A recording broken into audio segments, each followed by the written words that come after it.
안녕하세요. 박진영입니다. 오늘 아침에 이종섭 호주 대사가 귀국을 했답니다. 이종섭 대사는 공수처에 출석하겠다고 공언을 하고 있습니다만은 제가 보기에는 국회에서 먼저 불러야 할 것 같아요.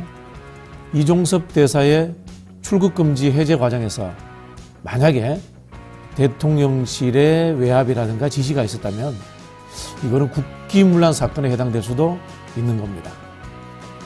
미국에서 있었던 1974년에 워터게이트 사건으로 닉슨 대통령이 사임했을 때가 생각이 납니다. 시작은 도청 사건이었습니다. 그러나 닉슨 대통령이 이것을 무마하기 위해서 FBI를 동원하고 백악관을 동원하면서 결국은 거짓말과 더불어서 대통령이 사임하는 상황까지 이르게 되었던 겁니다. 최상병 사건의 수사외압 과정에서 윤석열 대통령의 개입이 과연 있었는지 저희가 의심하고 있습니다. 만약에 가정입니다마는 대통령이 거짓말을 했고 국가기관을 동원해서 외압을 행사했다면 닉슨 대통령의 사임의 경우와 유사하게 흘러가고 있습니다. 네, 오늘 아침 소식 제가 잠깐 전해드렸고요. 오늘 내용을 간단하게 한번 정리해 보겠습니다. 먼저 이진아 뉴스토마토 기자와 함께 뉴스픽 코너가 준비되어 있고요. 그 다음에 목요일마다 저희가 현장 목소리 듣고 있습니다. 현장 콜 코너인데요. 김기석 강원대 교수를 연결해서 강원 지역의 민심을 한번 들어볼 생각입니다. 그리고 이슈 3합 시간에는 김필성, 신유진 두 변호사님과 함께 정치 현안에 대해서 한번 이야기해 볼 생각입니다. 자, 생방송 중에 궁금하신 거 있으면 댓글로 언제든지 남겨주시기를 부탁드리겠습니다. 자, 그럼 뉴스 인사이다 시작하겠습니다.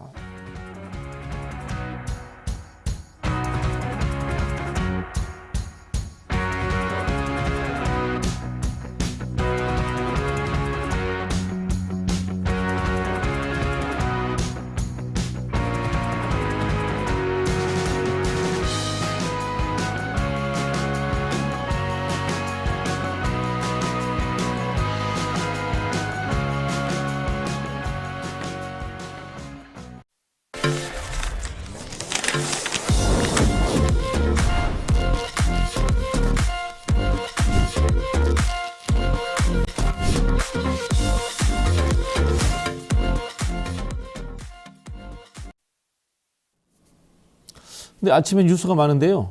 꼭 알아야 될 것들만 쏙쏙 정리해서 가르쳐 드리겠습니다. 뉴스픽의 이진아 기자님입니다. 안녕하세요. 네, 안녕하세요. 네. 윤석열 대통령과 한동훈 비대위원장이 이제 갈등 국면이었는데 네. 결국은 한동훈 비대위원장 뜻대로 이종섭 호주 대사가 잠시 귀국하기로 했어요. 네. 일단 해병대 최상병 사건의 외압 의혹과 관련해서 수사를 받고 있는 이종섭 주 호주 대사가 조만간 귀국한다고 알려졌는데 오늘 아침 갑작스러운 귀국 소식이 알려지면서 취재진들과 민주당 의원들이 오전 5시부터 인천공항에 나와 있는 것으로 알려졌는데요. 여러 가지 의원들의 영상이나 또는 취재진들의 라이브 영상을 보면 아직까지는 만나지는 못한 것으로 보입니다. 출국도 몰래 가고 귀국도 몰래 하는 게 아니냐 이런 얘기도 나오고 있는데요. 어쨌든 어제까지 수도권에서는 선거 활동을 하고 있는 여당 의원 중심으로 즉각 소환, 자진 사퇴 등의 압박이 가해졌는데요. 어제 오전 한동훈 비상대책위원장이 이 대사가 곧 귀국할 것이라고 이 발언을 통해서 소식이 알려졌습니다. 먼저 해당 영상 보고 오시겠습니다. 여러분, 최근에 있었던 여러분들이 실망하셨던 분들이 많으셨던 황상무 수석 문제라든가 이종섭 대사 문제 저희가 결국 오늘 다 해결됐다는 말씀 드립니다. 우리가 역시 한동훈 반드시 그분들이 뭘 잘못했다 이런 말씀을 드리는 문제가 아닙니다. 지금은 선거를 앞에 두고 국민 여러분의 민심에 더욱 귀를 기울이고 더욱 겸손한 자세를 보이는 것만이 우리의 책임을 다하는 것이기 때문입니다. 맞아요. 네, 귀국했다고 해결되는 게 아니잖아요. 본질은 이제 공수처에 가서 수사를 받느냐 하는 부분들, 네. 그리고 앞서 말씀드린 것처럼 이 출국금지 해제 과정에서의 외압 유무, 그리고 더 본질적인 문제는 결국은 이제 최상병 사건 관련해서 수사 외압 이런 부분들 아니겠어요? 네, 근데 어제 한동훈 위원장의 말을 살펴보면 문제는 저희가 결국 오늘 다 해결됐다는 말씀을 드리는 겁니다. 이런 내용과 또 뭘 잘못했다 이런 말씀을 드리는 문제가 아니다라면서 문제는 없지만 국민들의 의견을 반영해서 귀국한다 이런 식으로 선을 그었는데요. 사실 이 문제도 사실 본질적인 의혹과는 좀 거리감 있는 발언으로 좀 보입니다. 또 어제 한 위원장은 이 외에도 이 대사에 대한 공수처 수사가 지금 문제인데요. 사실 앞서 공수처에 자진 출석해서 낸 휴대전화도 그동안 사용하던 것이 아닌 새 휴대전화를 제출한 사실이 알려지면서 국민들의 공분을 사기도 했죠. 그렇기 때문에 이번에 이 대사가 한국에 귀국한다고 해서 민심이 달라질 것인지는 좀 미지수입니다. 네, 휴대전화를 포맷된 것을 냈다 이렇게 이야기하니까 그 우리 송영길 대표 구속될 때 네. 구속 사유하고 거의 비슷한데 이분도 구속되어야 되는 거 아닌지 모르겠네요. 네, 네. 자 일시적으로 귀국해서 3월 25일 날 제외 공관장들이 참석하는 그 방산협력 회의에 참석한다고 했는데 회의 참석하고 바로 또 출국할 수도 있겠네요. 그러면. 네, 그런 내용도 이야기도 나오고 있습니다. 그러면서 이제 공수처의 수사를 좀 빨리 해달라 이런 얘기도 하고 있는데요. 일단 이 공관장의 회의도 석연치 않다라는 의혹이 제기되고 있습니다. 회의 참석차 귀국을 귀국을 어제 한 위원장이 알렸지만 정작 주무부처인 외교부는 한 위원장의 발언이 나온 뒤에야 이런 회의가 있다는 사실을 출입 기자들에게 공지했다는 점이 급조된 회의가 아니냐는 것입니다. 회의 일정은 오는 25일부터 호주 등 6개국 주재 대사가 만나 현재 정세와 방산 시장 현황을 논의하는 겁니다. 그런데 외교부는 통상적인 공지와 달리 회의가 며칠 동안 열리는지 그리고 어디에서 열리는지 가장 기본적인 정보조차 빠져있는 부실한 공지를 했습니다. 회의 세부 일정도 아직 조율 중인 것으로 전해졌고 현재까지 외교부는 여기에 대한 아무런 설명도 내놓지 않았습니다. 또 회의가 급조한 근거를 또 살펴보면요. 작년 2차례 열린 방산 수출 관련 회의는 모두 대면이 아닌 화상으로 진행됐고요. 게다가 세계 각국 대사가 모이는 정례 공관장 회의가 다음 달 22일부터 닷새 동안 열린다는 것입니다.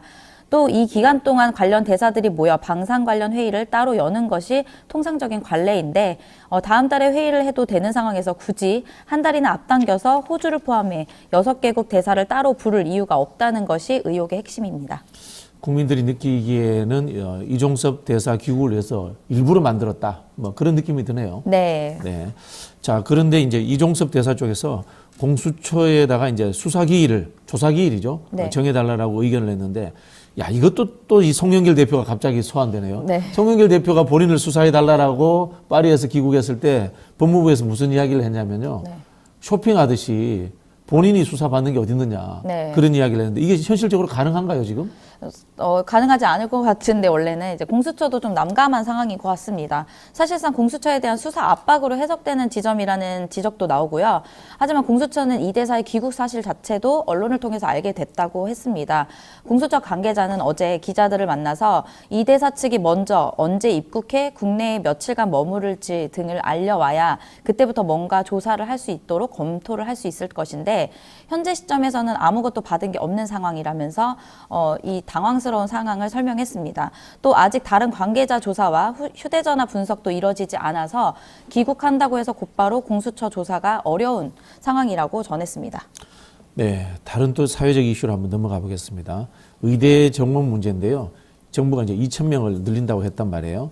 근데 이게 비수도권 의대에 이제 정원의 82%를 배정을 했고 서울에는 이제 단 한 명도 배정하지 않았어요. 이게 현실적으로 좀 가능한가요? 네, 이것도 이제 어제 정부에서 비수도권 의대 정원을 이제 1,639명을 늘린다고 밝혔는데요.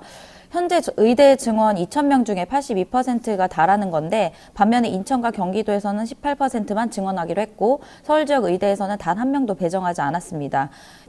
비수도권의 일부 의대 정원은 이제 연세대와 고려대 등 서울 지역 사립대를 뛰어넘게 되는 수준이고요. 비수도권에서 늘린 의대 정원은 지역의 거점 국립대에 집중되는데 7개 국립대 의대 총 정원은 각각 200명으로 일제히 상승하게 됩니다.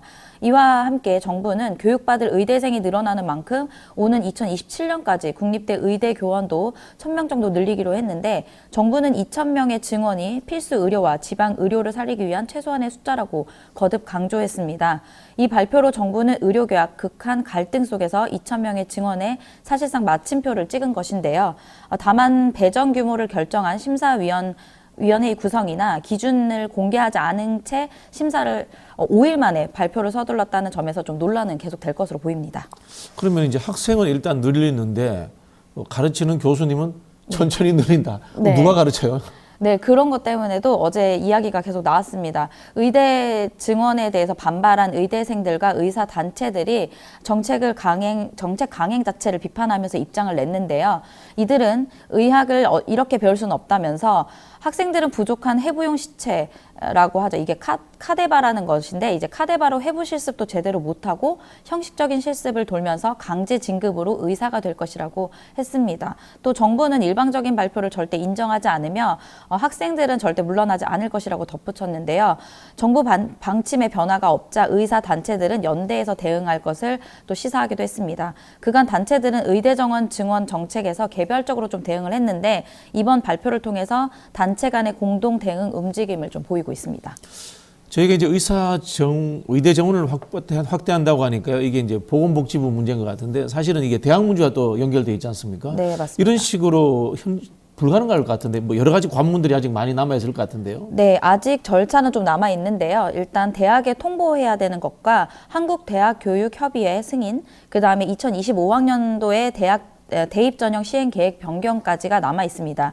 여기에 조윤정 전국 의과대학 교수협의회 비상대책위원회 언론홍보위원장은 증원 처분 취소 가처분 신청을 냈고 법원 절차가 아직 발표되지 않은 상황이라서 좀 더 지켜봐야 된다라면서 증원 철회가 어려워졌다고 생각하진 않는다 이렇게 말을 했습니다. 더불어 의대 교수들도 사직서 제출의 뜻을 굽히지 않고 있는데요. 이날 서울 주요 5개 병원 의대 교수들은 모두 집단 사직서 제출 뜻을 분명히 했고요. 사직서 제출일은 25일로 알려졌습니다. 정부가 의대 증원을 강행하면서 의사협회와 갈등은 새 국면을 맞으며 다시 한번 강대강 대치가 계속될 것으로 보입니다. 당분간 해결될 가능성은 없다고 보여지네요. 네. 네. 이진아 기자님 감사합니다. 네, 감사합니다. 자, 잠시 후 현장 콜로 돌아오겠습니다. 잠시만 기다려 주십시오.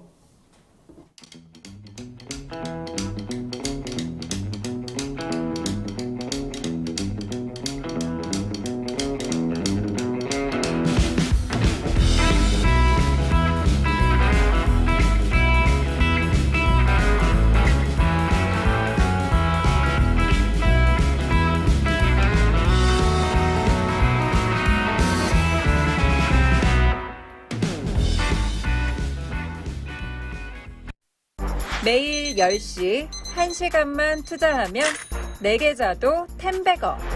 개장하자마자 급등? 따라잡아도 되나? 1분 대기죠. 점상이 답변해줍니다. 바쁜데 특징 중? 언제 공부해? 1시간만 투자하세요. 점상이 정리해줍니다. 단기로 치고 빠질 종목 없나? 매일 오전 10시 점상이 골라줍니다. 매일 오전 10시엔 점상을 잡아라. 유튜브에서 점상 시크릿을 검색하세요. 네, 총선이 20일 정도밖에 안 남았네요. 지역에 계신 분들을 연결해서 지역의 선거 상황을 민심을 한번 들어보는 그런 시간입니다. 오늘은 강원 지역인데요. 강원대의 김기석 교수님을 저희가 연결했습니다. 교수님 안녕하세요. 네, 안녕하세요. 네, 잘 지내시죠? 네. 예, 뭐 이렇게 태평성대는 아닌 것 같아요. 네, 네, 태풍제냐다. 네네. 자, 강원도의 우리 전반적인 민심이 궁금한데요. 직접 네네. 느끼시는 민심의 분위기는 어떻습니까? 글쎄, 아무래도 이제 우리가 민심을 체계적으로 파악하려면 좀 여론조사를 참고할 수밖에. 저런 이 전국적 관심이 크지 않은 곳 이런 곳은 여론조사 자주 없어요. 네. 이제 그러다 보니까 이게 제가 이렇게 자신 있게 체계적으로 말씀드리기 쉽지 않은 건 있는데요. 아무래도 이제 강원도 지역은 전통적으로 보수가 강한 지역으로 이렇게 알려져 왔잖아요. 실제로 도내에 이제 18개 시군이 있는데 원주하고 춘천 이런 정도를 제외하면 대부분이 아무래도 보수가 우세한 그런 지역입니다.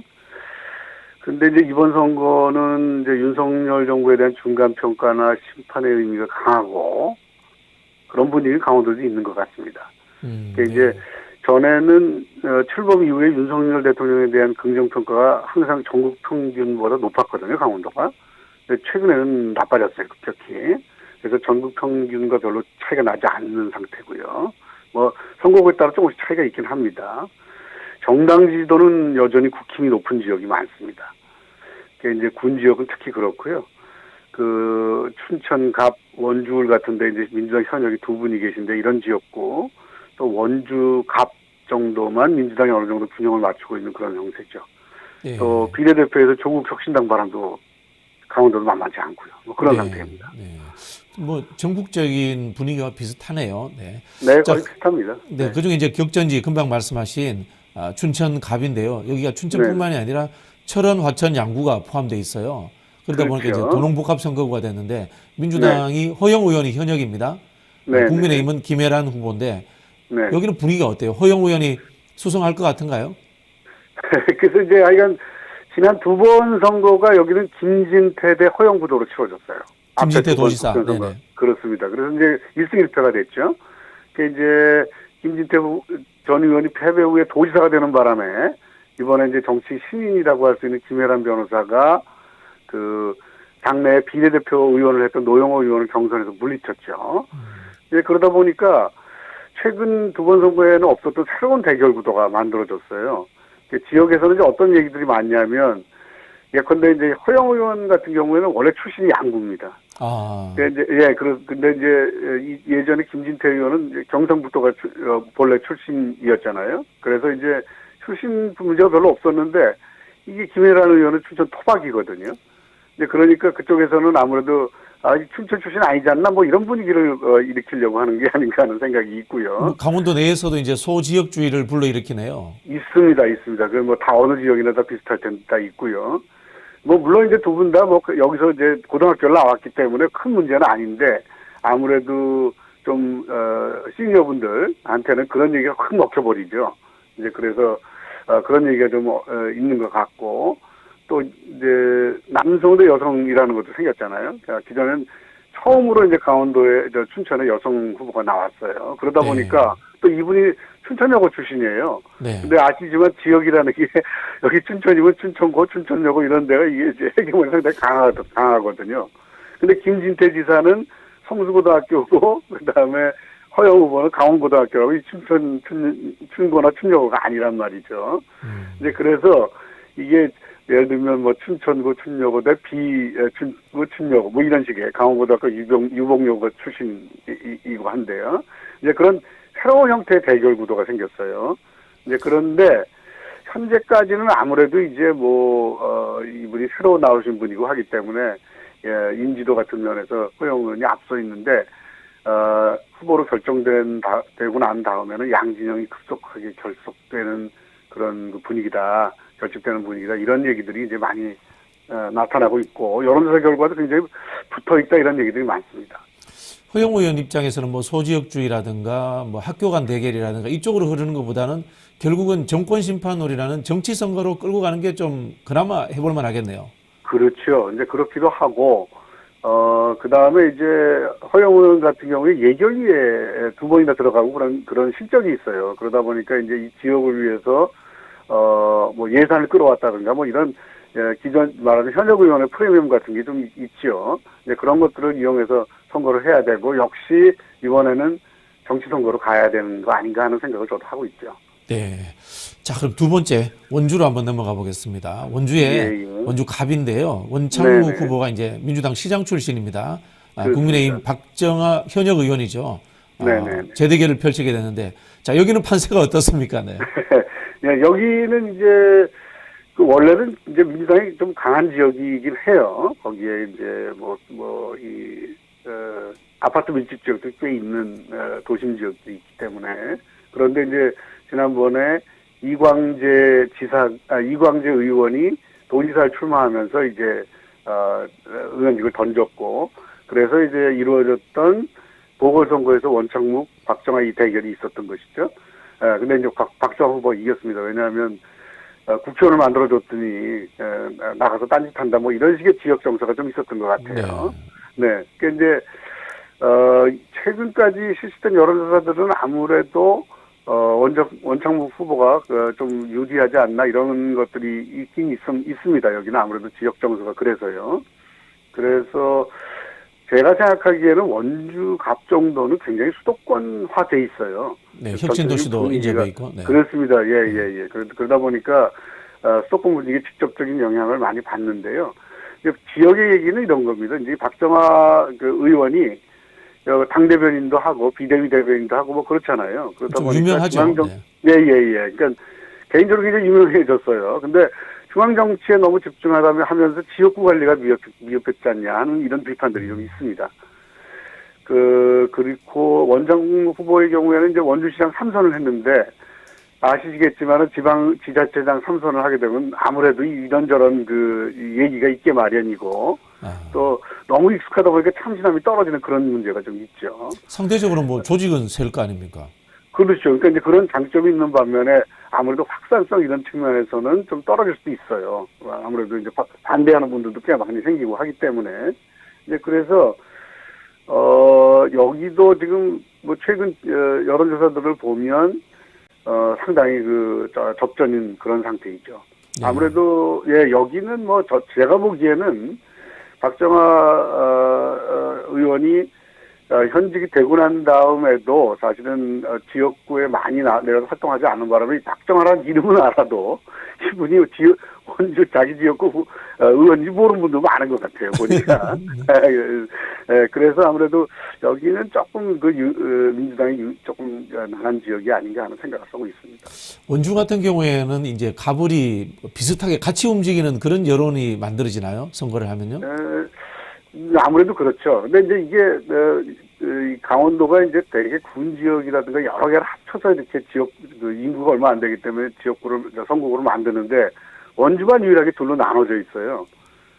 그런데 이제 그 둘의 한쪽에는 원주 갑 쪽에는 예컨대 지정면이라고 해서 면 지역이지만 기업 도시가 들어가 있는 곳이 있거든요. 근데 이런 곳에 젊은 유권자들이 많아서 아무래도 분위기를 좀 이끌어가는 그런 상태죠. 그러니까 이게 둘로 나눠져서 어떤 지자체 선거에서 하나로 치르고 국회의원 선거에서 반으로 나눠서 치르고 이렇게 된 지가 두 번째 지금 선거예요. 네, 그러다 보니까 현재까지는 아무래도 비슷하게 이렇게 움직이는 경향이 강하지 않은가 싶습니다. 네. 사실 이제 저는 개인적으로 제가 국가 균형 발전 일을 오래 하다 보니까 이제 원주에 혁신 도시가 있으니까 굉장히 저도 이제 관심사예요. 이게 사실은 그렇죠. 이제 노무현 대통령 때부터 만든 유업이지 않습니까? 그럼요. 네. 아마 이쪽에는 민주당이 당선되는 것이 우리 혁신도시 발전에 좀 더 큰 도움이 되지 않을까 한번 생각을 해봅니다. 네. 그렇죠. 네, 아무래도 뭐 말만 하지만 행동을 안 하는 그런 추세죠. 보수 분들은 중요한 자기들의 어젠다가 아니지 않았을까 싶어요. 지역에서도 그렇게 느낍니다. 네네. 자, 그러면 이제 우리 태백산맥 넘어가서 강릉으로 한번 가보겠습니다. 여기 권성동 의원 지역구인데 이 김한근 전 강릉시장이 국민의힘 공천에서 탈락해서 무소속으로 출마하겠다고 했다가 결국은 사퇴했어요. 결국 이제 권성동 후보에게 유리해지는 거죠. 아무래도 그렇죠. 네. 근데 이제 뭐 이분이 출마 선언을 했을 때 저분이 끝까지 갈 수 있을까 하는 생각들을 많이 했어요. 아무래도 어떤 수단을 쓰든지 이번에 이제 시장을 지냈던 분이기 때문에 이런저런 일이 있을 수밖에 없고 아마 수단과 방법을 가리지 않고 가라앉히지 않을까 하는 생각을 했는데 역시 그렇게 됐죠. 이제 강릉은 워낙 보수세가 좀 강한 지역입니다. 예전서부터 계속해서 그랬었고 지난번 선거에서도 홍윤식 당시 행자부 장관을 공천을 했는데 권성동 현 의원이 무소속으로 출마를 했었죠. 네. 그런데 그때 또 이 내부적으로 뭐 논란이 많아서 강릉시장을 지낸 최명희 씨도 또 출마를 했었어요. 그러니까 이제 보수표가 세 갈래가 됐던 것이죠. 거기서 권성동 후보가 이겼는데 보수표가 세 개로 나눠지고 더불어민주당 경우에는 한 분으로 이 단일화가 됐는데도 불구하고 졌어요. 꽤 많은 표를 얻긴 했지만 여전히 져버렸죠. 그러다 보니까 아무래도 더불어민주당하고 국민의힘이 1대1 구도가 되면 보수가 유리하지 않나 이렇게 보고 있어요. 그래서 이게 권성동 의원이 이제 뭐 전국적인 그 네임 밸류를 가지고 있고 뭐 한때 나는 새도 떨어뜨리는 윤핵관 아니었습니까? 그럼에도 불구하고 지역에서는 아무래도 반감 같은 것도 꽤 있습니다. 그 다음에 또 이 강릉시가 예전과 좀 많이 달라진 게 KTX가 만들어졌잖아요. 아, 그럼 그러다 외지인들의 보니까 유입이 있겠네요. 그렇습니다. 그 한참 부동산 버블이 심할 때 뭐 속촌이 강릉이니 양양이니 이런데 아파트 만들고서 외지분들이 많이 아파트 투기도 하고 사기도 하고 막 그랬단 말이죠. 이러다 보니까 점차 수도권 영향이 커지는 것 같아요. 그리고 아파트 밀집 지역, 중산층 지역도 많아지고요. 네, 그래서 최근에 그 내부 조사, 민주당 내에서 조사를 했다고 하는데 꽤 김진남 후보가 따라붙은 것으로 그렇게 나왔었어요. 근데 아무래도 삼자구도해서 이제 조사를 했기 때문에 김한근 후보를 사퇴하고 그 이후에 어떤 조사가 나올지는 이제 이번 주말쯤에 아마 한번 있다는 그 얘기를 듣고 있는데 결과를 봐야 되겠죠. 아, 네. 아, 진짜 이 강릉에는 이 KTX를 타고 서울 민심이 좀 강릉까지 전달이 됐으면 좋겠네요. 네, 그렇습니다. 네. 점점 이제 강원도도 교통이 좋아지고 하다 보니까 수도권 영향을 많이 받습니다. 근데 이제는 네. 뭐 미디어도 이렇고요. 그렇다 보니까 예전처럼 그냥 고립돼 가지고 보수 무조건 우위고 이런 지역은 점점 줄어들고 있는 것 같긴 합니다. 네, 한번 도시는 기대하면서 지켜보겠습니다. 예, 자, 예. 마지막으로 우리 이제 속초 인제 고성 양양. 야, 여기 네. 땅덩어리가 엄청 크죠? 엄청 크죠. 네, 뭐 4개 군을 합쳐 있고 4개 군이 다 큰 사이즈의 군들이죠. 네, 속초시를 네. 제외한다면. 네. 현역인 이양수 의원이 국민의힘이고요. 민주당에서 이제 흥미롭게도 김도균 후보가 이분이 삼성 장군 출신이죠? 그렇습니다. 네. 삼성 장군 출신인데다가 문재인 정부에서 청와대 들어가서 여러 가지 사실상 우리나라 국방 정책을 좌우하는 그런 위치도 지냈고 이렇게 화려한 경력을 가지고 계시죠, 사실은. 사실 이제 그렇기 국방부 때문에 장관감이다 이런 이야기도 있었는데. 네. 그래서도 있었죠. 게다가 이제 저는 뭐 이런 얘기도 하는데 최근에 서울에 뭐 바람이 불었잖아요. 네. 이분이 거기 소위 이제 장태환 장군 역할을 했던 수도방위 사령관 출신이에요. 아, 수방사령관. 그렇습니다. 이제 뭐 이름은 그때는 이제 수도경비사령관이었고 이름은 달라졌지만, 근데 그거는 사실은 군 쪽에서는 정권의 핵심이 맡는 자리거든요. 그게. 그렇죠. 네네. 네, 그러다 보니까 이제 굉장히 하여간 경력도 화려하고 그 다음에 이 지역이 이제 군 지역이면서 아무래도 이제 DMZ에 가까운 지역이다 접경 보니까 지역이죠. 네네. 그렇습니다. 접경 지역이다 보니까 군과 관련된 이런 부분들에 대해서 굉장히 보수적인 측면이 있는데 이분의 경력이 그런 것들을 캄프라치 하는 그런 효과가 있죠. 이제 민주당 후보긴 하지만. 네. 그래서 사실 내려오신 여기 이 지역으로 와서 활동을 시작한 지가 한 1년 좀 넘은 정도 그런 정도밖에 안 됐는데도 불구하고 소위 윤핵관이라고 하는 이양수 의원을 상당히 따라붙은 걸로 결과가 그렇게 나오고 있죠. 최근에도. 혹시 뭐 속초, 인제, 고성, 양양 이제 4개 시군인데 지역별로의 이제 편차라든가 이런 것들도 좀 존재하는가요? 물론 있습니다. 있는데요. 속초는 아무래도 이제 지금 아까 말씀드렸듯이 강릉하고 그런 흐름이 있어요. 네. 그래서 이제 뭐 아파트란지도 많게 되고 중산층도 많아지고 그래서 여기도 굉장히 스윙 지역입니다. 수도권 분위기에 따라서 많이 달라지는 지역이고요. 그다음에 인제하고 고성은 전방 지역이고 보수 지역이라고 생각하지만 사실은 군수가 두 지역 다 민주당 군수예요. 아. 그러니까 그러니까 그렇게 그 후보만 좋다면 무조건 굉장히 불리하다고 얘기할 수는 없어요. 인제 고성이 민주당 이제 단체장인 이유는 여기 이제 뭐 현역 군인들이 많이 복무해서 이런 측면도 있는가요? 주소지를 네, 그렇죠. 두고 있다거나 이래서 젊은 분들이. 네, 뭐 그런 측면도 있어서 민주당 쪽에서는 그 군인들을 가능하면 이쪽으로 주민등록을 옮기게 하려고 노력을 많이 하고 있죠. 그래서 투표를 하시게 하려고 뭐 그런 측면도 있고 그 다음에 이제 간단히 말씀드리면은 후보들이 굉장히 열심히 절실하게 선거운동을 하고 이런 후보들이 나오면은 이깁니다. 아무래도 같은 지역 사람들이기 때문에 경우에 따라서는 당보다 인물을 보고 투표하는 경향도 있고요. 이제 양양은 굉장히 보수적이에요. 거기는 한 번도 뭐 민주당 쪽에서 뭘 해본 적이 없고 네. 매 선거마다 표차가 많이 나고 이제 그런 격차가 있어요. 그래서 여기가 뭐 보수적인 지역이라고는 하지만 민주당 후보에게 가능성이 없는 그런 지역은 전혀 아닙니다.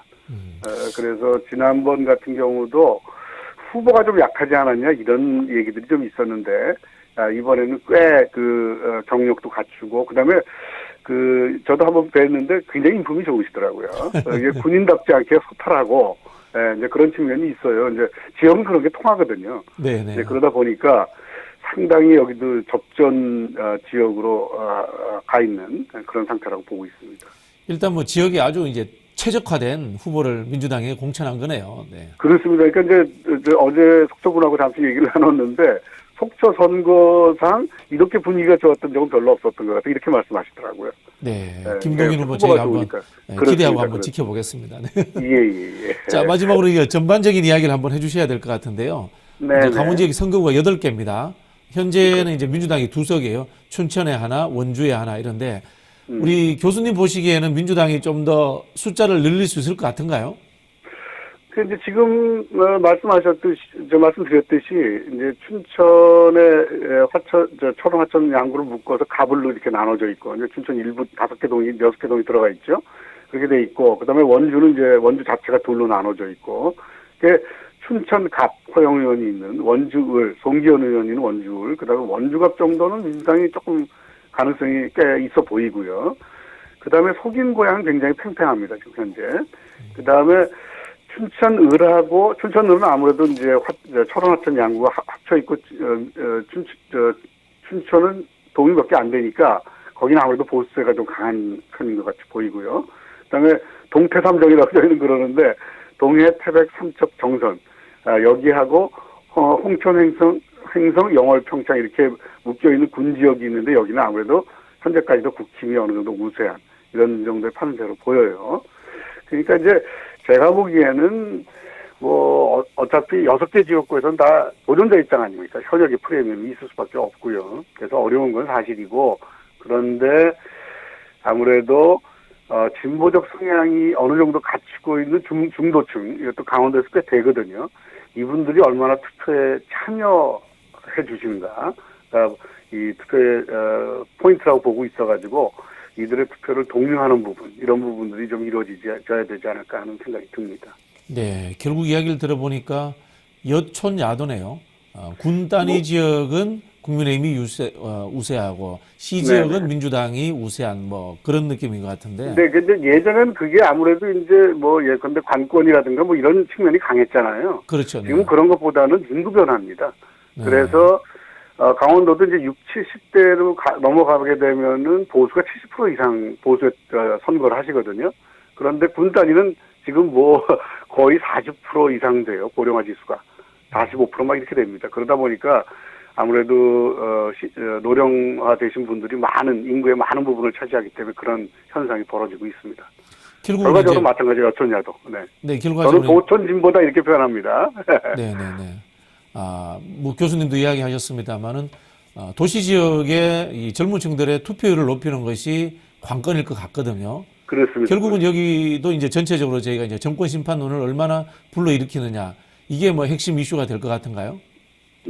그렇죠. 아무래도 이제 예컨대 면 지역으로 가서 어르신들이 많은 지역으로 가면 잘 안 먹힐 거라고 봐요. 거기는 뭐 완전히 아무리 그 민주당이 어떻고 뭐 윤석열 정권이 어떻고 그래도 결국에 가서는 2번을 찍으신 성향이 강한데 도시 지역에서는 아무래도 이제 그런 경향이 강하고 예컨대 철원 같은 경우에 다들 시골이라고 생각하시는데요. 물론 전체 면적에서 시골이 굉장히 많이 차지하지만 인구는 두 면에 모여 있고 거기는 다 아파트 지역화되고 있어요. 지역 군인들이 많군요. 그렇습니다. 이제 그렇다 보니까 효과적으로 선거 운동을 진행하면 뭐 그런 분들의 참여도 독려하고 민주당도 괜찮은 성과를 낼 수 있고 뭐 그런 생각을 하고 있습니다. 일각에서 이제 그런 지적도 있었어요. 과거에 이제 이광재 전 진사나 또는 이제 최문순 지사 같은 지역을 대표하는 정치인이 원주나 춘천에 출마했더라면은 이게 이슈몰이도 되고 하지 않았을까라는 뭐 그런 이야기도 있었는데 그런 부분들도 좀 작동이 하는가요? 뭐 그래서 지역에서는 아무래도 이제 이분들이 좀 나와주시면 어떠냐 뭐 이런 얘기들도 없지는 않았는데 조금 뭐라 그럴까 좀 민주당이라는 게 어쨌든 그것도 약간 진보당이고 진보적인 정당이고 새로운 인물들이 나와주는 게 좋죠. 그래서 그런데다가 이제 최문순 지사 같은 경우에는 아무래도 3선을 하셨고 그 다음에 이런저런 그 정책과 관련된 공격들을 받고 있고요. 그 다음에 뭐 이광재 전 지사 같은 경우에는 이제 분당갑으로 가서 지금 선전하고 계시고 이제 그래서 지금은 그분들에 대한 생각은 다 잊은 상태입니다. 그렇게 이해하시면 될 것 같아요. 네. 처음엔 좀 있었습니다. 얘기가 있었는데 지금은 뭐 별로 그렇게 강하지는 않습니다. 네. 들어보니까 현실적인 목표는 8석 중에 4석 정도 한다. 뭐 이 정도가 민주당은 목표인 것 같네요. 네. 최저 목표는 그런 정도죠. 네. 그래서 이제 저 뭐 개인적으로는 그런 거 좀 있어요. 그러니까 이제 트라우마가 있는데 선거 개표 방송하면 왜 한반도 동쪽이 뻘겋잖아요. 네, 네, 네. 또 이게 땅덩어리도 워낙 넓다 보니까 네, 그렇습니다. 시각적 효과가 엄청납니다, 그게. 엄청나죠. 그래서 그 색깔을 좀 바꿔야 되지 않나. 너무 한쪽만 찍는 거는 강원도에 도움이 되지 않는다. 뭐 그런 얘기를 좀 하고 그렇게 하고 있습니다. 강원도에서 한두 석 차지하면은요, 이 파란색 색깔이 엄청나게 커지는 그런 완전 효과가 엄청 있어요. 커지죠. 그렇습니다. 네. 그 시각 효과가 엄청날 거예요. 네. 네, 교수님 오늘 뭐 저기 좋은 말씀 감사합니다. 한 번씩 예, 저희가 또 총선 전에 또 전화드릴 일이 있을 수도 있을 것 같습니다. 잘 부탁드리겠습니다. 네, 앞으로도. 수고 많으십니다. 네, 고맙습니다. 네, 감사합니다. 네. 자, 잠시 후에 이슈 3합 시간으로 돌아오겠습니다. 잠시만 기다려 주십시오.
네, 잠시 광고 타임 가겠습니다. 산삼순백입니다.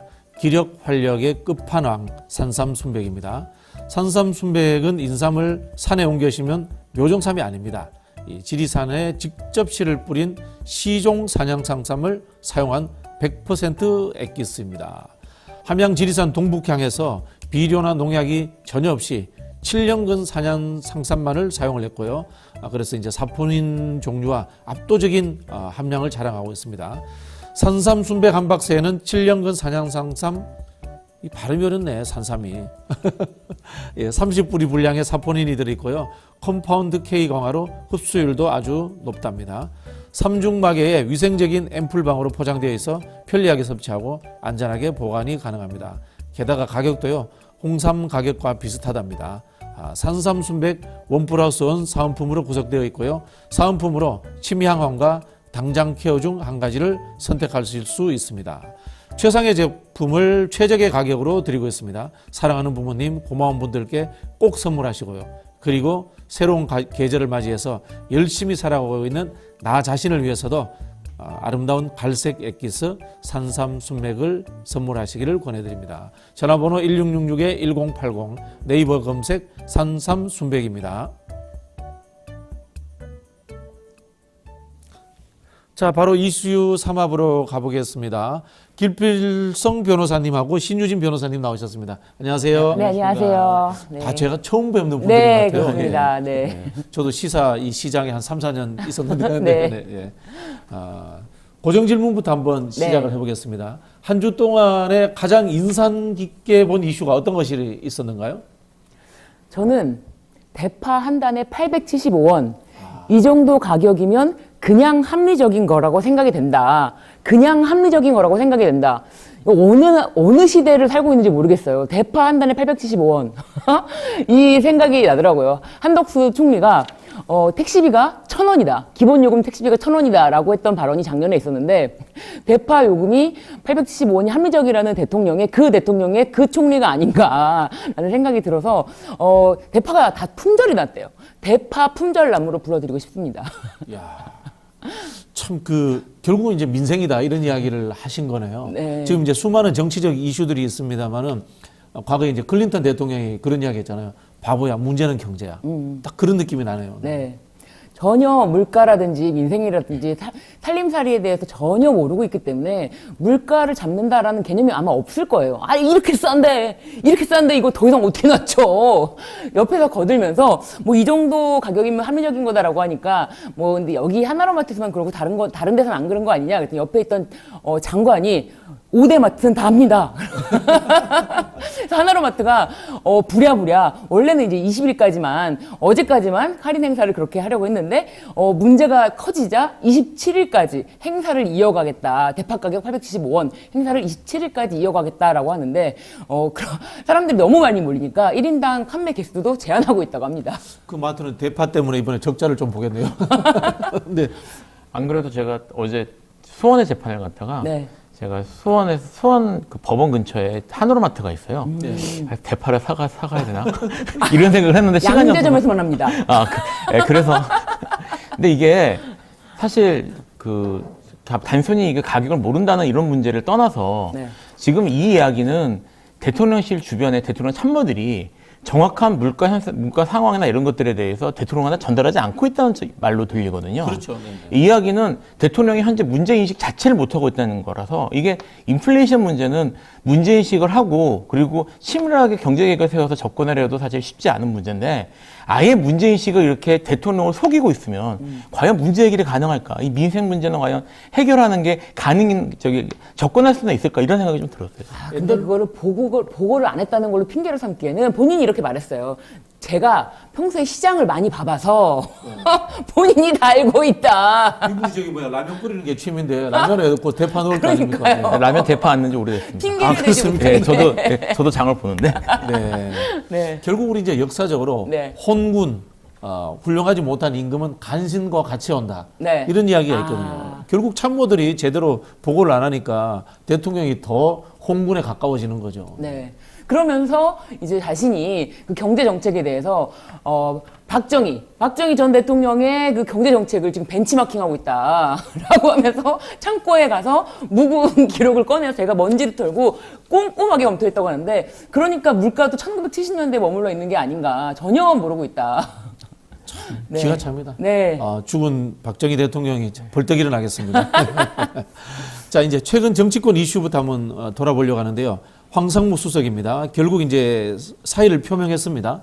윤 대통령이 이걸 이제 수용을 한 건데 이 과정에서의 이 한동훈 비대위원장과의 관계 이런 갈등설이 계속 나오고 있어요. 어떻게 보셨어요? 이게 일단은 이런 식으로 그만두면 안 되죠. 이거는 문책에 대한 문책이나 이런 거 전혀 없이 사실 책임을 져야 될 누군가 책임을 져야 할 문제인데 문책이 없이 그냥 사표 수리해서 나가는 건 사실 누구도 책임지지 않고 나가는 거잖아요.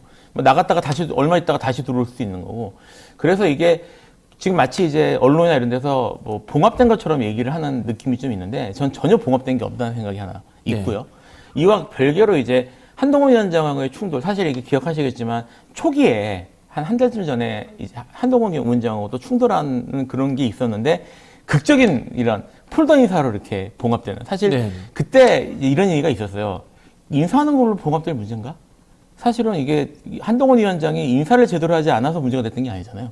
그래서 과연 이게 봉합된 것인가? 그래서 이런 식의 얘기가 있었는데 지금 다시 이제 그때 이후에 그 국민의힘 지지율이 좀 오르고 이제 분위기가 좋은 것처럼 이렇게 나오면서 어느 정도 갈등이 봉합이 됐는데 갑자기 지금 엄청나게 빠른 속도로 떨어지고 있고요. 지금 뉴스를 보면 물론 이제 여론조사마다 다르긴 하지만 2자릿수 이상 이제 일주일 사이에 변하는 곳도 있다는 것처럼 나오고 있으니까 위기감이 생긴 거죠. 이렇게 되면 누군가 책임을 져야 되고 특히 한동훈 위원장은 여기에 대해서 결과가 너무 안 좋으면 이후에 정책 행보에 문제가 생길 수밖에 없기 때문에 이제 책임이라는 것들이 충돌을 할 수밖에 없는 상황에서 지금 이제 대통령이 어떻게 보면 밀린 거라고 볼 수도 있어요. 이제 그렇게 느껴지죠. 그렇게 느껴지는데 이 윤석열 대통령이라는 캐릭터가 이게 자기의 아랫사람한테 밀리는 캐릭터가 아니거든요. 네. 밀리는 캐릭터가 아니기 때문에 이게 지금 불씨가 결국은 이제 계속 있는 거고, 이게 이후에 계속 특히 이제 선거 기간 들어간 이후에도 계속 여론조사 결과가 안 나오면 어떤 식으로든 터지지 않을까 이런 생각이 좀 들어요.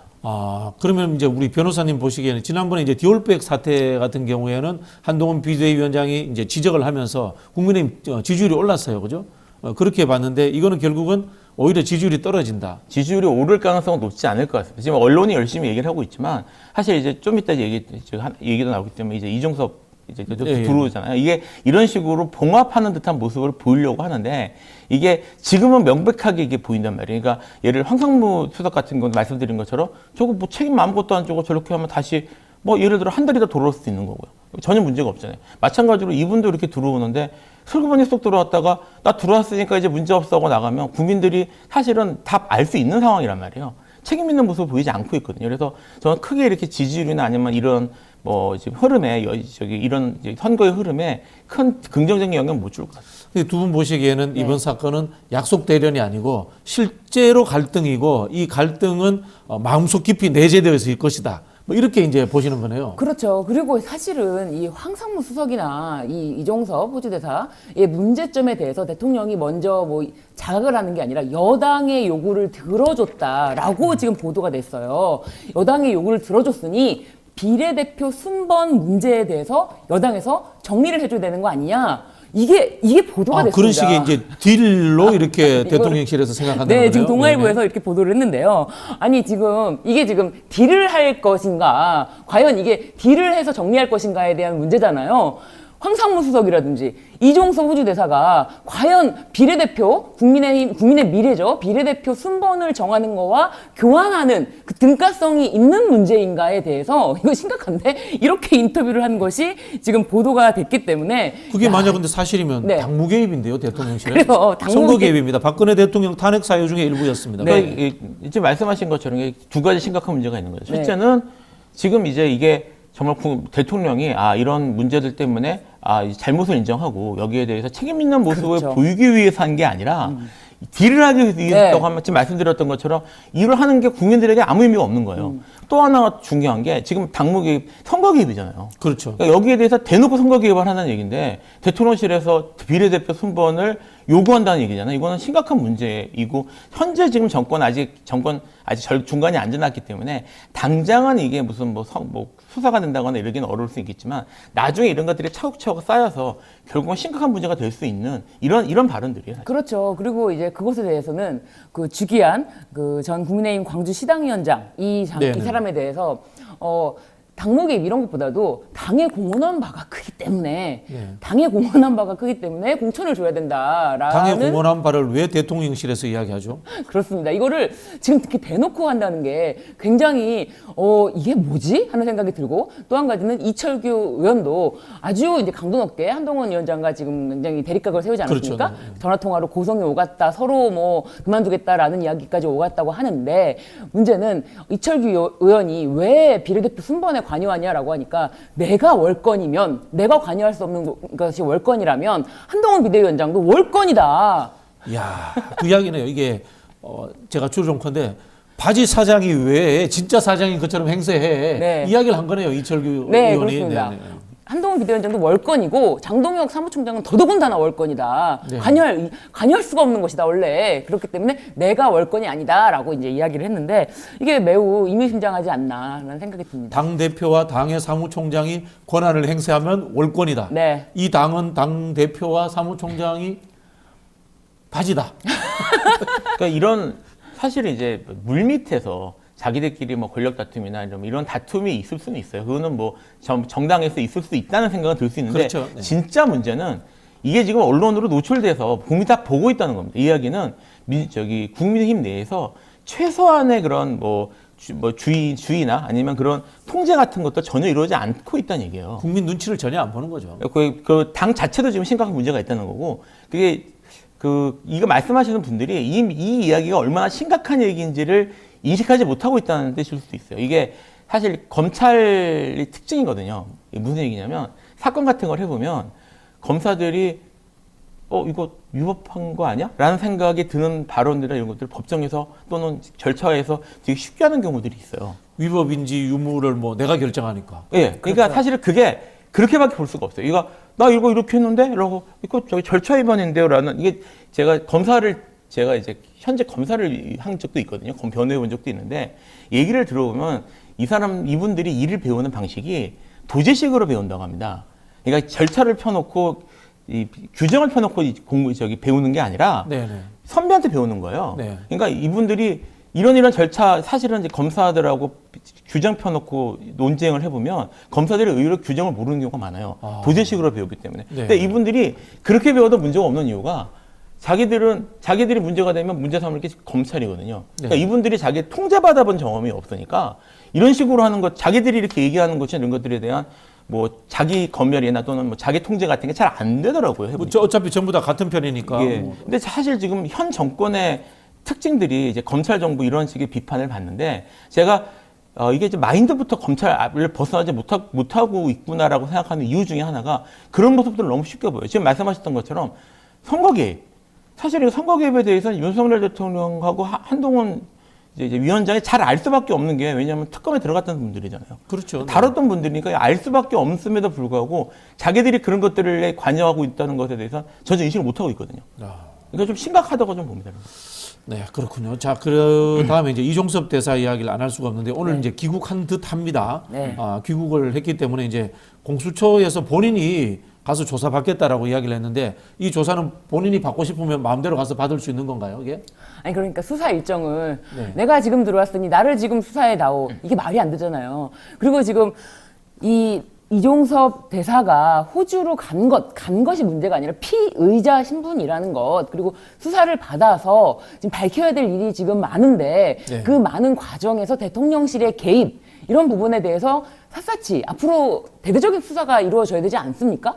그런데 내가 오늘 귀국했으면 오늘 곧 수사를 해다오. 이런 것은 말이 안 되죠. 이것은 좀 전에 말씀하신 것처럼 송영길 대표가 파리에서 귀국해서 나를 좀 불러다오, 나를 좀 소환해다오, 조사 기일을 잡아다오 해도 전혀 어떻게 피의자가 조사 기일을 잡느냐라고 말했던 것이 한동훈 위원장입니다. 그랬는데 이제 와서 이종섭 대사는 마치 들어왔을 때 바로 수사를 받게 해주는 편의를 제공한다면 이거는 공수처에서 더 큰 비판을 받을 것이다. 그리고 또 수사 일정 같은 거에 대해서 공수처에서는 전혀 자신들이 준비하지 않은 상황. 사실 그렇죠. 피의자가 네. 귀국하는지도 몰랐다고 하는데 네. 이것에 대해서 뭐 내가 귀국했으니 수사다오? 이거는 말이 안 된다. 말이 안 되는 상황이죠. 근데 또 이 귀국 소식을 한동훈 비대위원장이 먼저 전했어요. 결국 이야기는 한동훈 비대위원장의 정치적 목적에 의해서 짜고 치는 임시 귀국이다. 라는 의심을 살 수밖에 없거든요. 그렇죠. 이게 지금 대통령실에서 얘기하는 것도 아니고 지금 이분이 국민의힘 사람이 아니잖아요. 한동훈 위원장이 국민의힘의 지금 현재 대표니까 만약에 국민의힘 사람이라면 한동훈 위원장에서 얘기하는 게 이상하지 않을 수 있지만 이게 지금 한동훈 위원장 입에서 나온다는 것 자체가 이게 들어오는 게 정치적 목적을 위해서 들어오는 거다. 정치적인 그런 그렇죠. 분위기 대사는 때문에. 정무직 공무원이죠. 이게 공무원이기 때문에 이런 것들을 보여주는 것이고요. 그리고 이게 지금 들어오기 직전에 갑자기 얘기하는 거는 사실 수사하지 말라는 얘기죠. 좀 전에 얘기하셨던 송영길 전 대표의 케이스 같은 경우도 사실 법조계 내에서는 송영길 대표가 본인의 법조인인데 저런 식으로 하는 게 본인한테 이익일까라는 사실 논란이 있었어요. 내가 출석할 테니까 수사 왜 빨리 안 해? 네, 이런 말씀. 사실 근데 그게 당시에 송영길 대표의 입장에서도 어느 정도 이해는 되는 게 그분이 진작에 들어와서 수사 협조하겠다는 적극적인 모습을 보였잖아요. 사실은 계속 프랑스에 있을 수 있었는데 들어오셨단 말이에요. 근데 아무런 얘기도 없이 계속 언론 플레이만 하니까 사실은 그분 입장에서는 정치적 액션을 취한 거란 말이에요. 근데 결국은 그렇게 액션을 취한 게 저는 변론 입장에서는 큰 도움은 안 됐던 것 같아요. 왜냐하면 결국 구속되고 하는 것들이 그런 태도들이 법원의 입장에서는 안 좋게 보였을 가능성이 있거든요. 저는 변론이라는 입장에서는 별로 적절하지 않다고 생각했는데 이건 그 정도도 아니고요. 갑자기 들어와서 지금 또 나왔다가 회의 끝나면 오늘 저녁에 나갈지도 몰라요. 근데 들어오는 날 직전에 들어온다 조사할 거면 조사해라라고 하는 거면 공수처보고 이걸 미리 통보하는 것도 아니고 공수처가 준비가 돼야지 조사를 하는 건데 사실은 송영길 대표가 지금 조사를 받고 지금 이제 기소돼서 재판받는 상황에선 이런 상황이나 이런 법조계 이런 걸 잘 모르는 사람이라고 하더라도 국민들이 기억하잖아요. 기억하고 지금 여기에 대해서 논란이 이제 또 공격이 있을 텐데 그럼 국민들이 이게 적절하지 않다, 이건 부당하다, 이건 불공평하다라는 건 사실 알 수 있는 상황이거든요. 이게 왜 이렇게 하는지 모르겠어요. 네. 이종섭 대사와 관련해서 이제 국민의힘 내부서도 네. 자진 사퇴하라 이런 이야기가 네. 나오는데요. 사퇴할 경우에 뭐 공수처 수사라든가 조사를 받는 것에는 용이할 수 있습니다만 네. 한편으로 보면은 공직자 신분에서 벗어나 버리면은 뭐 국회라든가 이런 데서 부르면은 안 갈 수도 있거든요. 이게 해결점이 되나요, 이게? 그런데 그 국회에서는 증인 뭐 출석 의무가 있어서 안 나오게 되면은 그에 대한 형벌도 규정하고 있습니다. 근데 네네. 무엇보다 저는 이종섭 대사의 귀국을, 이종섭 대사는 외교 지금 대사인데 외교관에서 외교부에서 곧 발표가 있을 것이다. 내가 다 해결했다. 한동훈 위원장의 이 발언이 더 용산의 어떤 심기를 건드리는 게 아닐까. 내가 다 해결했다라고 하면서 본인이 또 다시 한번 스포트라이트를 받기 때문에 그래서 오히려 그 뒤에 대통령실에서 그거는 딜이다. 그거는 거래가 있었다. 우리가 들어오게 그렇게 요구를 들어주는 대신에 우리는 비례대표 명단 수정을 요청했다. 근데 아직 수정이 안 되고 있다. 이런 식으로 발표를 한 거예요. 그러니까 한동훈 위원장이 내가 해결했다.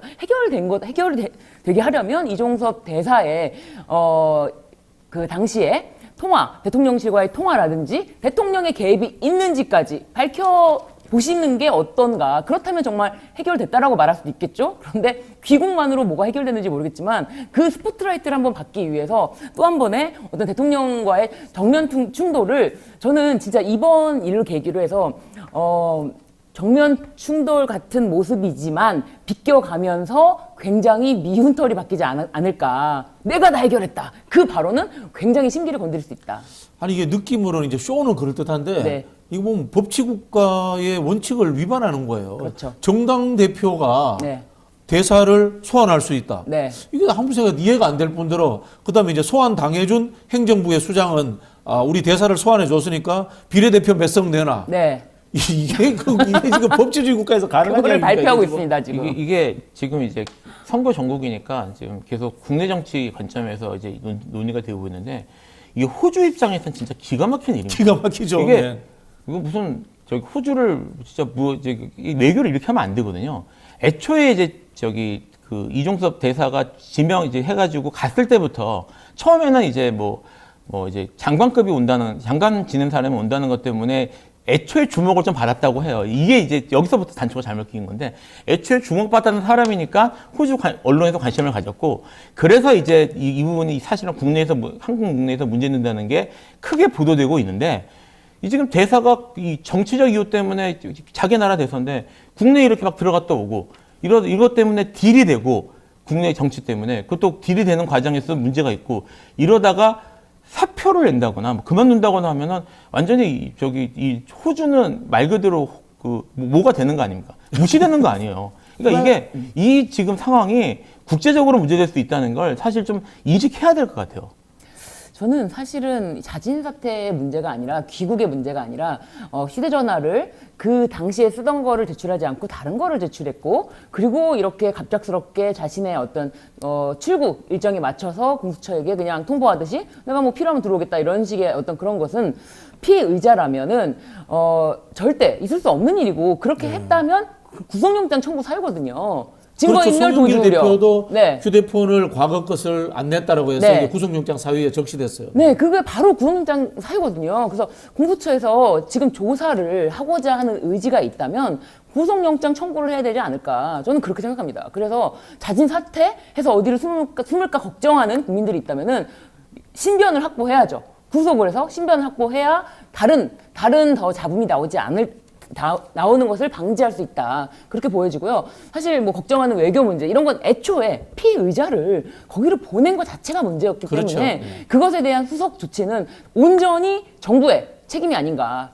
예, 그런 것에 대해서도 책임을 져야 되고 뭐 계속 이야기가 나오는 그 이채 양명주 그 최상병 사건 두 번째 최상병 사건에 대해서 이게 굉장히 스모킹 건으로 돼서 말씀하신 것처럼 뭐 닉슨 대통령이 그렇게 사임한 거 그것과 같은 형국의 문제가 지금 계속 불씨가 활활 타오르고 있는 게 아닌가 그런 생각이 듭니다. 네, 이종섭 대사 이제 핸드폰 이야기하니까 네.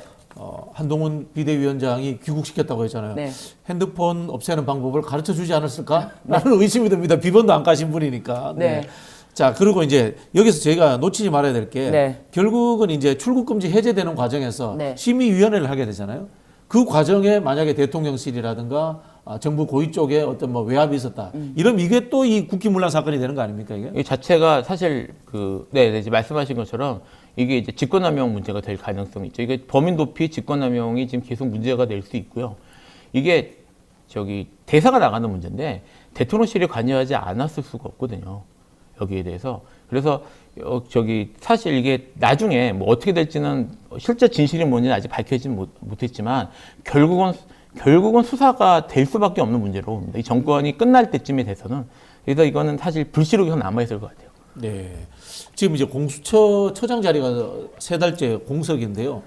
지금 이제 공수처에 가서 조사를 받겠다고 했는데 네. 공수처 조직이 수사나 조사를 제대로 할 수 있을 만큼 갖춰져 있지 못해요. 앞뒤가 전혀 안 맞거든요. 이게 실제로 인사를 안 하는 것도 수사를 제대로 못하게 하려고 하는 게 아닌가라는 의심이 들거든요. 그렇죠. 왜냐하면 자신이 가장 믿었던 정말 정말 절대로 자신에게 칼을 들이댄 고개를 쳐들지도 않을 것 같았던 믿었던 한동훈 법무부 장관을 여당의 비대위원장으로 시켜놓으니 이게 계속 잡음이 나오지 않습니까? 그런데 그렇다면 지금 이 시점에서 누구를 믿고 과연 누구를 믿고 공수처장을 임명하느냐 이거에 대한 고심이 너무나 크지 않을까. 왜냐하면 이종섭 호주대사, 이종섭 대사의 수사가 진행이 된다면 이것은 대통령실을 겨냥하게 될 것인데 더 믿을 수 있는 사람을 찾기가 어려워진 상황이 아닌가. 그래서 공수처장을 쉽게 임명하지는 못할 것이다. 그런 생각이 들어요. 네. 자, 그 국민의힘 이야기를 잠깐 저희가 아까 했었는데 네. 이철규 의원하고 한동훈 비대위원장이 이제 비례대표 순번 문제로 갈등을 계속 빚고 있습니다. 이거 해결이 될까요? 어렵겠죠, 현실적으로. 현실적으로는 지금 보도된 바에 의하면은 지금 주기환 전 시당 의원인가요? 위원장인가요? 주기환 전 검찰 사무관 출신 네. 그 사람만 문제되는 것이 아니고 명단이 꽤 많더라고요. 그러면 이제 대통령실에서 원하는 명단이 네, 많았다. 명단이 지금 다 보도된 바에 의하면 꽤 많은데 제가 그분들의 다 이름을 다 이제 하나하나 다 언급할 수는 없지만 이름이 꽤 많이 다 보도가 됐어요. 아나운서 모씨라든가 보도된 바에 의하면 그분 빠졌더라고요. 네네네. 근데 이제 기상캐스터 경축연을 사회를 봤던 기상캐스터 그런 이름이라든지 다른 이름 명단이 들어가 있는데 그런 사람들에 대한 비례대표 배치가 필요하다라는 요구를 직접적으로 보도를 한 걸 보면은 그런데 그걸 다 들어줄 수는 없고 한동훈 위원장이 거기에 크게 반발했기 때문에 그렇게 다 되지는 않는 그런 불씨가 남아있다는 것이죠. 그 명단의 면면들을 이렇게 네. 짐작해 보면요. 누가 추천했을까 이런 의심이 들어요. 이게 누구하고 친할까 이런 생각도 들고. 이게 네. 지금 명분을 좀 봐야 된다고 저는 생각을 하는데요. 공식적으로 지금 문제 삼은 명분은 이겁니다. 비례 이걸 문제 삼은 호남 출신들을 홀대했다.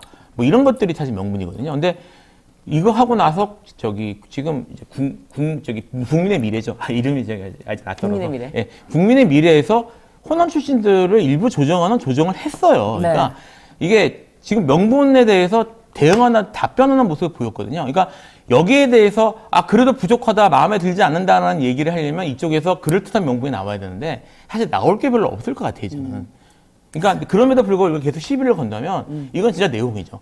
근데 동아일보에서 보도된 바를 아까 제가 이름을 몇몇이 말씀드리지 않았지만 민영삼 사회통합전략위원장이라고 해요. 그리고 네네. 보수 유튜버 김영민 씨 그리고 백현주 국악방송 사장 그리고 말씀드린 것처럼 윤 대통령 취임식 경축연회 사회를 맡은 이익선 전 KBS 기상캐스터 등 추천했다고 합니다. 이 명단이 누구하고 빠졌다. 친할지 제가 다 짐작이 갑니다. 네네네. 그분 이야기 또 해볼 것 같은데요. 이 명단이 빠졌다. 네, 김건희 여사 이제 주가 조작 의혹을 작년에 이제 김우겸 의원이 제기를 했었는데요. 대통령실에서 김우겸 의원을 명예훼손으로 고발했어요. 이게 참 이례적인 일이거든요. 당사자인데 여기에 대해서 이제 참여연대가 대통령실이 왜 김우겸 의원을 고발했는지 정보 공개를 요청을 했습니다. 근데 이제 대통령실에서 전혀 반응이 제대로 없어요. 네. 이게 이제 대통령에 대한 일이 아닌데 왜 대통령 비서실에서 이거를 나서서 고발을 하느냐. 그렇죠. 도대체 무슨 근거에 의해서 그러냐라고 했는데 대한민국 영부인은 법적 근거가 없어요. 네, 그러니까요. 그거를 전혀 생각해보지 않았던 것 같아요. 그런 부분을 지적할 거라 생각도 못했던 것 같아요. 그때 당시에 대통령 비서실 운영에 관한 규정 10조 별표다라고 했어요. 그래, 그럼 그게 뭔지를 보여다오. 그 규정을 한번 봅시다. 보여줄 수 없습니다. 왜죠? 비밀입니다. 라고 하는 거예요.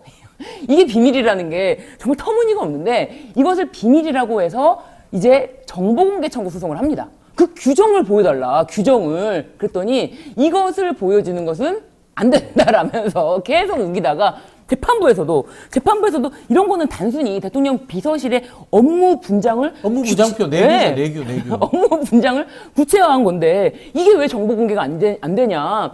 공정한 업무 수행을 위해서라도 이거는 공개를 해야 된다라고 판결을 했습니다. 공개를 하시오. 그럼 공개해야 되잖아요. 그렇죠. 그렇지만 대통령 비서실에서는 이것을 공개하는 거는 공정한 업무를 저해할 우려가 있다. 항소를 한다고 합니다. 기가 차네요. 이번 기회에 한번 주의를 환기시킬 필요가 있을 것 같은데요. 지금 의외로 이렇게 그러니까 행정부에서 가지고 있는 규정들을 외부에 공개하지 않는 게 많습니다. 네. 이게 얼핏 생각하면 말이 안 돼요. 내부 규정이니까 공개하지 않는다는 게 어쨌든 그것 때문에 적법 절차대로 돌아가는지 여부를 하려면 국민들이 알아야죠. 절차를 공개하지 않는 게 많고 규정이 많고요. 이게 가장 문제되는 조직이 검찰입니다. 맞습니다. 네, 검찰의 내부 규정들이 사실은 외부에 공개되지 않는 게 되게 많아요. 그래서 이게 지금 이게 사실은 이 갖고 재판까지 가고 공개하지 않고 비밀이라고 하는 걸 보면서 경험해본 저 같은 사람은 다시 한번 검찰을 떠올렸거든요. 근데 이거를 중요한 비밀이라고 내부 지금 이게 대통령 비서실 운영 규정이 중요한 비밀이라고 공개할 수가 없다는 거예요. 그러니까 이게 사실은 이런 규정들을 공개하지 않고 이제 자기들 내부 규정이라고 공개하지 않고 비밀이라고 숨겨놓는 상황부터 사실은 이게 문제를 해결을 해야 되는 건데 이게 지금 지난 정권의 검찰 개혁 이런 걸 하면서 지적은 있었습니다만 제대로 되지 않은 상태에서 사실 여기까지 오면서 이런 것들이 검찰 수준께서 가시니까 대통령실에서 벌어진 거예요. 그래서 이건 사실 앞으로 공개 소송까지 갈 것도 없이 이런 규정들은 무조건 공개하도록 만들어야 됩니다. 그리고 입법을 해야 될 문제라고. 당연하죠. 이게 우리가 보통 법률, 명령, 조례, 내규 이런 순서로 내려가지 않습니까? 상위에 법률이 존재하고 있고 법률에 의한 것들은 다 공개가 되는데 내규가 공개가 안 된다는 것은 이게 말이 안 되는 거죠. 근데 그런 게 많아요. 검찰에 특히. 사실상 근거가 정확하다면 명분이 있다면 공개를 했을 텐데 공개를 못하는 이유는 바로 공개를 하는 즉시 근거 없이 왜 대통령 비서실에서 이 김건희 여사에 대해서 뭐 고발을 하고 그러느냐 이런 지적 때문에 더 큰 일이 일어날까봐 지금 잠시라도 미루는 게 아닌가 하는 생각이 듭니다. 네. 자, 마지막으로 이재명 대표 이야기를 좀 해보겠습니다. 이제 선거 유세가 많아서 지금 재판에 불출석 사유서를 제출했는데요. 지금 재판부에서 지금 불허하겠다. 또 그리고 또 강제 소환하겠다 이런 이야기까지 나오고 있는데요. 재판부가 이게 좀 과잉 강경한 거 아닌가요, 이거? 이건 제가 얘기하기가 조금 아시겠지만 제가 변호인이라 제가 변호인이라 제가 이제 얘기하기가 조금 이제 사실만 말씀을 드리면 이제 재판부 입장은 이래요. 그러니까 선거 때문에 못 나온다는 건 인정할 수 없다라는 게 이제 기본적인 기조인데. 사실 문제는 이제 유동규 씨가 아직 그게 증인심이 덜 끝났거든요. 덜 끝나서 유동규 씨가 해야 되는데 유동규 씨가 원래는 출마한다고 그랬잖아요. 그러니까 유동규 씨가 출마를 하니까 유동규 씨도 출마하는데 그러면 출마해서 못 나온다고 그랬었어요, 처음에. 그러니까 못 나온다고 그러니까 그럼 유동규 씨는 못 나온다고 하는데 이재명 대표 나오라고 하면 사실 형평성 문제가 생길 수 있어서 이걸 어떻게 할까 좀 저희끼리도 생각을 했었는데 유동규 씨가 갑자기 출마 포기하면서 나오겠다고 했거든요. 그래서 이제 법정에 나왔는데 법정에 나와가지고는 이재명 대표가 법정에 나오지 않으면 난 증언하지 않겠다라고 얘기를 한 거예요. 그러니까 이제 이 사실은 이재명 대표가 이렇게 되면은 일주일에 2번 이 재판만 나와야 되거든요. 이 재판 나와야 되니까 사실은 선고운동을 못 해요. 이제 선고 진짜 본격적으로 시작하는데 그렇죠. 선고를 못 하는데 유동규 씨가 그렇게 얘기하니까 법원이 그러면 무조건 나와라 이렇게 얘기를 한 거라 사실은 이제. 이건 이제 공적인 입장은 아니고 이제 개인적으로 갖고 있던 생각인데요.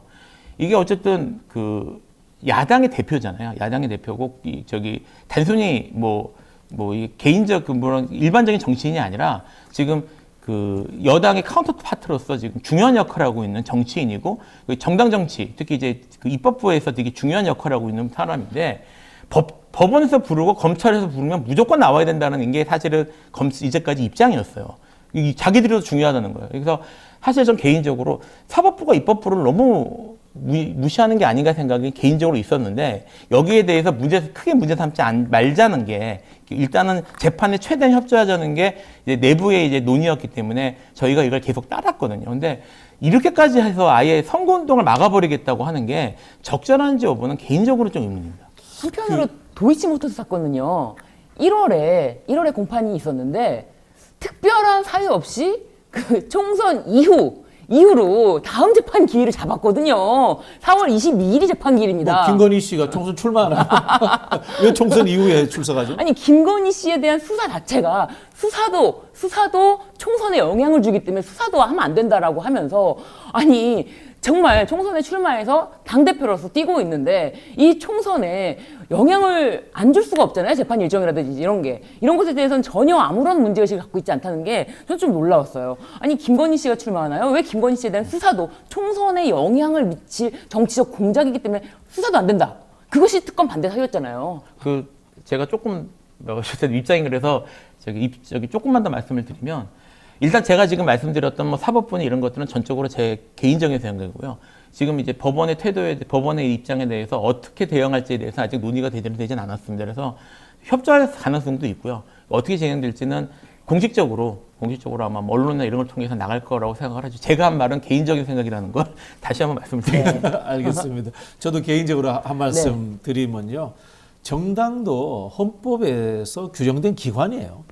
헌법적인 역할을 하고 있다는 것을 좀 우리 국민들도 아셔야 되고요. 우리 헌법의 대부분의 내용들이 대의민주주의에 관한 것들을 규정하고 있고, 그러다 보니까 분량의 대다수가 국회에 관한 것들이에요. 근데 우리 이제 법을 해석하시는 분들은 꼭 이 사법부의 존엄성만 우선적으로 이야기를 하는데, 사실은 헌법에서 밝히고 있는 것들은 대의민주주의의 운영과 원리가 가장 우선된다는 것을 근본으로 하고 있다는 것을 제가 늘 말씀드리고 싶어요. 네. 자, 지금까지 우리 김필성, 신유진 두 변호사님과 함께했습니다. 감사합니다. 감사합니다. 자, 나가셔도 될 것 같은데. 네. 네, 광고 타임 해야 안 되나요? 왜 안 뜨지? 제가 그냥 쭉 읽으면 되나요? 네, 광고입니다. 건강보험, 차량보험을 저렴하게 할 수 있는 전문 광고 클리닉 업체입니다. 믿을 수 있다. 더 착한 보험입니다. 가족이나 친지, 지인들에게 묻지마 보험 많이 가입하셨죠? 이제는 바뀌어야 합니다. 예약만 하시면 전국 어디서든지 무료로 상담도 가능합니다. 주저하지 말고 예약해 주세요.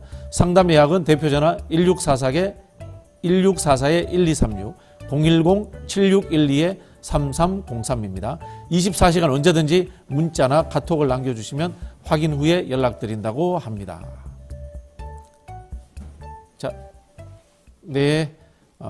지금 그러면요, 뉴스 인사이다는 지금 마치도록 하겠습니다. 감사합니다.